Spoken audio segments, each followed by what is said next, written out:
To nearly everyone, the Moon appears to be a sterile, gray, unchanging world. But while the Moon has remained largely unchanged during human history, our own understanding of it has evolved dramatically.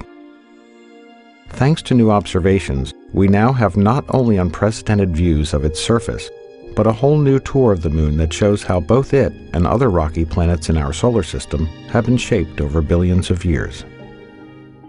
We'll start with one of the largest impacts, Oriental Basin, a feature that's as wide as the distance from New York City to Cincinnati.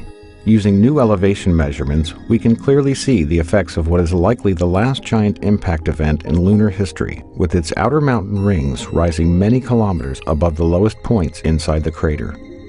The interiors of some craters in the Moon's polar regions, like Shackleton, haven't seen sunlight in over 2 billion years. However, new measurements have created our best yet maps of these types of craters, allowing us to see deep into the shadows of this surprisingly young-looking impact crater in the south that's more than twice as deep as the Grand Canyon. Some impacts are invisible for other reasons.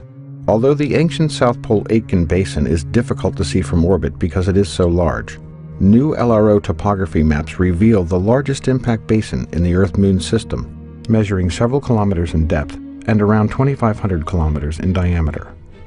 Only the Hellas Basin on Mars rivals it in size. One of the youngest large-scale impacts on the Moon is the Tycho crater. This fresh crater may have formed only 108 million years ago, when dinosaurs roamed the Earth. We now also have an extreme close-up view of the crater's central peak, revealing a mountain with sharp edges, building-sized rocks, and a central boulder about the size of a baseball stadium. The Aristarchus Plateau is another recent lunar formation that has long interested scientists and astronomers. The crater itself formed in the same era as the Tycho crater, and what appear to be snaking river valleys were actually carved by ancient lava flows. Next, we arrive at Mare Serenitatis on the near side of the Moon. In December of 1972, the crew of Apollo 17 landed in the Taurus Littrow Valley, marking the last time humans have visited the surface of the Moon. With images from LRO's narrow-angle camera, we can clearly see the evidence of that visit. In this image, you can easily see the base of the lunar lander, along with the lunar rover, parked far from the blastoff zone. You can also clearly see the astronaut trails and the wheel tracks left on the lunar surface. We now head to the far side of the Moon, which cannot be seen from Earth. Our first stop is the Compton-Belkovich region, which shows evidence for young volcanic activity in the far side highlands. This feature is unique not only because it is isolated from other volcanoes in the area, but also because it is located nowhere near the Maria, where volcanoes are usually found. Also, on the far side, we find the Jackson crater, which, like the Tycho crater on the near side, has an extensive and complex ray system. In fact, this crater is often considered to be like a twin to Tycho.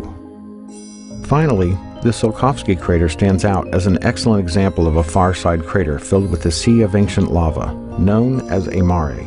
It is particularly interesting to scientists and other observers because of its isolation from other similar craters, as well as its beautiful central peak.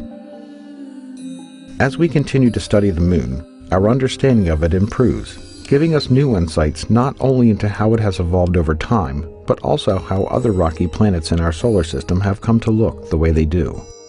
With new missions, new instruments, and new technologies, we will continue to improve our knowledge of the Moon and better understand the history of our solar system.